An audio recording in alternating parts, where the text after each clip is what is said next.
Hours of this new Ken Burns documentary might be that country music is so uniquely American. Its origins and history are complicated, and at one point we look up at the screen and we see just two words: hard times. So with that as the fusing, tell us how you take on the intersection of race. You know, I've had the great privilege to spend my entire professional life talking about the U.S., capital U, capital S. But I'm also talking about us, the two-letter, lowercase, plural pronoun, and we and our. And what country music showed me is that there's only us and no them, of which our dialectic, our binary media and computer world would like to convince us. At the heart of us and the U.S. is this startling contradiction that we proclaim to the world that all men are created equal, but the guy who wrote that sentence owned more than 200 human beings. Most of my work charts the indignities that flow from that, and country music is not immune to those indignities.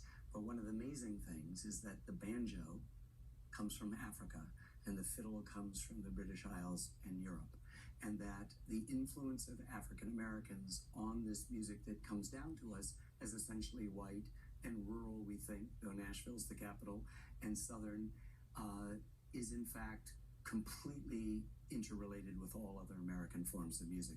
It's not an island nation in which you need a passport or a visa or some relaxed immigration laws. It is abutting the blues. It is abutting jazz. It is abutting rhythm and blues. It is, in fact, with rhythm and blues, the parents of rock and roll. It abuts rock and roll and gospel and folk and pop and even classical and rap. And what you find is that A.P. Carter needs that black songcatcher. Hank Williams said the only education he needed was from Rufus T-Top Payne, a bluesman. Johnny Cash had Gus Cannon, a jug band bluesman. And even Bill Monroe, the father of bluegrass, had Arnold Schultz, who is an African-American fiddle player.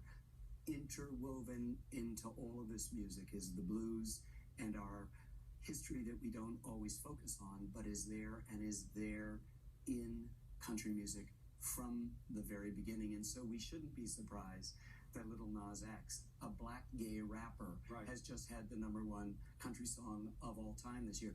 We ought not to be surprised, but we continually allow ourselves to be surprised because we forget in our top-down version of the past that race is central to the U.S. and to us, in both the intimacy of that and the majesty and the breadth and the complexity and the contradiction and the controversy. For a pleasure. Thank you so much for Thank you. spending time.